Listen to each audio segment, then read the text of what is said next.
Step 1. Open the box and remove the product. Lay out all components in an organized manner. Step 2. Following the video instructions, remove the 3 original roof panels from the vehicle.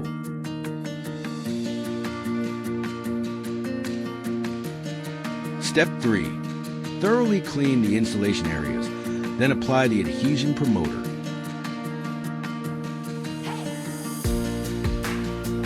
Step 4. As shown in the video, partially peel the protective film from the rain deflector's double-sided tape.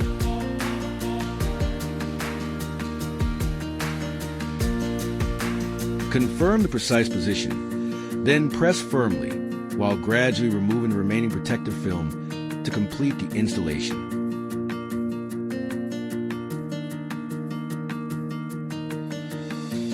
Repeat the same process to install the remaining rain deflector.